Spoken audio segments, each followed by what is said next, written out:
The 2024 Rolex 24 has officially concluded, and Team Pensky has won their first Rolex 24 in a very long time. What's going on, guys? It's Daniel, and welcome back to the video. I just got done watching the 2024 Rolex 24. We had quite a bit to talk about from this race. Let's go and talk about it. So there's a lot of chaos that happened in this race. Let's go first through the overall class, the top class. Early in this race, this is dominated by the Cadillacs. The 01 Chip Ganassi car was extremely dominant early. Same with the number 31 car for Action Express Racing.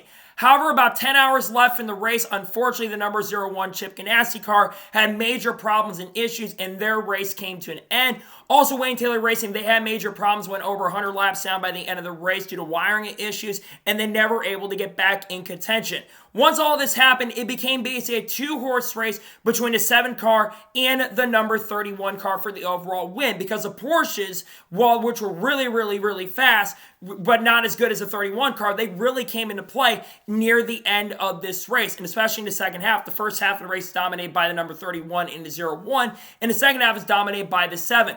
But the last 2 hours was absolutely phenomenal, and like I mentioned, it came down to the 7 and the number 31. Though the 6 car was really fast as well, but unfortunately they had a lot of issues when it comes to sensors. They were good in the second half as well, but unfortunately they fell out of contention with the stop-and-go penalties they received near the end of the race. So it came down to the end of the race on the final restart after the 12 car, the Vassar Sullivan car, unfortunately had major problems and issues blowing up. It brought out the final caution of the race, and it came down to a 30-minute run. Actually, the lead before the caution came out was the 31 car, but then the 7 car actually beat the 31 car off pit road. So then at this point, it became a really strong duel. It looked like the 31 car was going to actually have a really good chance and opportunity to pass, but then, of course, the 7 car was able to hold on and keep the race lead.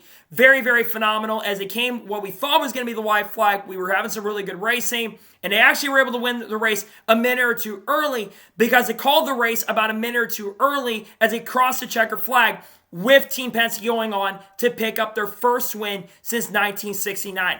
A very controversial ending to the race, what was a very fantastic race if you ask me, because in my opinion, while I don't think the 31 car was going to have anything and was not going to have a chance to catch him near the end, it was a little suspicious they called the race 2 laps early. That ruined a really great race in my opinion at the end. Still was a fantastic race, don't get me wrong. I just feel like they should have gone at least one more lap because they called it early. I was really surprised that they had 2 to go. They usually call the white flag, and the fact they didn't call the white flag was a really big surprise and a really big shock. Nonetheless, I want to talk about the winner of the race. Congratulations to Team Penske on winning this year's Rolex 24. An extremely impressive run by the team after struggling last year in this event.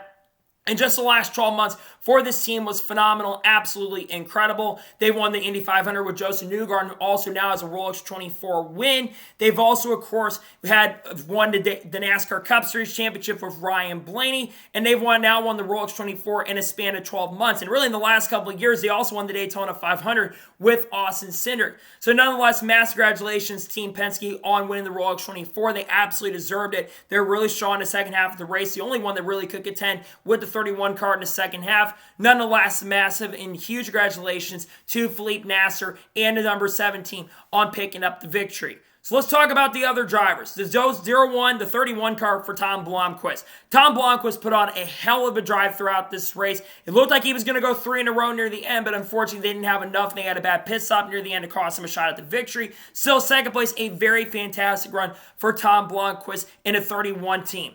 Third place goes to Louis Deltraz in the 40 car for Wayne Taylor Racing. They were able to get a podium, so Jensen Button, hey, he got a podium finish, and Jordan Taylor was also able to get a podium as well. Great day for those guys. Unfortunately, not the raw pacer speed to compete for the overall win, but still finishing the top 5. Great run for them. Mattia Jaminet finishes in 4th across the line for the 6 Penske car. Like I mentioned, they had the issues with the sensors and the balance and performance issues they had. They unfortunately finished in 4th.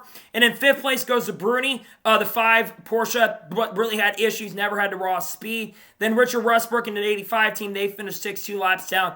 Also did not have the raw speed. And then, unfortunately, BMWs, they had some issues in the middle portion of this race that took him out of contention. Let's move on to LMP2. The 18 Era Motorsports car was able to win the LMP2 class. That class featured drivers like Ryan Dahl, Christian Rasmussen, who is going to be full-time in IndyCar this season with Ed Carpenter Racing, and Connor Zilic, 17-year-old development driver for Trackhouse Racing. He's going to be driving with that team this year in Xfinity trucks at some point. He was extremely impressive today, and to me, 100% the most impressive driver of the drivers in that number 18 car today. Don't get me wrong, Rasmussen did a really, really great job, but Zelich was incredible today, and I'm excited to see what he can do at 17 years old. There's a lot of potential. He's been incredible, and I can't wait to see what he did. He was very impressive today in this race. I think for the GTD Pro, the 62 Reese Company Zioni car was able to win. Congratulations to them. They've been trying really hard. I don't think they've ever won the Rolex 24 before, so congratulations to them on winning in their class. And then, of course, I think the Windward Racing car was able to win in the GTD class. Congratulations to them also on picking up their win in the GTD class. And they basically won by like a few seconds. The 21 car was trying to catch him near the end, but of course the Windward Racing team was able to get it done. So, those are some of the big names that were able to win a Rolex 24. Let's talk about the race as a whole. The first half of the race, very, very crazy. I think there were like 12 or 13 full course yellows in the first half of this race. But in the second half of the race, the flow was really fun. There was a lot of great battles up front for the lead. You had a lot of side-by-side racing for the overall victory. I think the race at the end was very good. It's a shame the finish had to be a little bit anticlimactic. But at the end of the day, it was still a very, very entertaining race. They came down to two really strong cars in the 7 or 31. Regardless who won the race, it was going to be a well-deserved win for one of those two teams. Both teams put on a great show. It would have been really cool to see Action Express get Cadillac back in victory lane in it, but it's really awesome also to see Team Penske be able to win their first Rolex 24 in almost 60 years. It's been 55 years since the last time they won. So massive congratulations once again to Team Penske on winning the Rolex 24. They continue a really strong streak for Team Penske, and what they've been able to accomplish is just phenomenal and incredible. Again, a little bit of controversial ending. My score for today's Rolex 24, I'm giving this race overall a 9.5 out of 10. If the finish had been a little better, it would have been a perfect 10 out of 10 for me, but a 9.5 out of 10 is really, really good. I enjoyed the race overall. The Rolex 24 is always one of my biggest and one of my more favorite events, and I really enjoyed today's race. My score is going to be a 9.5 out of 10 in this year's Rolex 24. So, that is going to be for the race review for the Rolex 24. I want to thank you guys for watching. Please subscribe to the channel, notifications on, so if I win a video, it does go live on my channel. Follow me on Twitter, Facebook, and Instagram, and support me on Patreon as well. Links description below that, and comment below your thoughts below on today's episode. What are your thoughts about the 2024 Rolex 24? Let me know your thoughts in the comments below, and congratulate Team Penske on picking up the victory overall.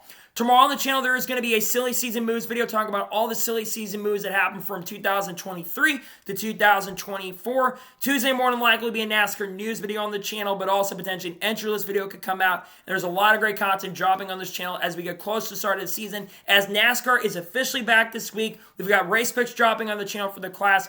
I got a lot of great content dropping that I cannot wait for you guys to check out.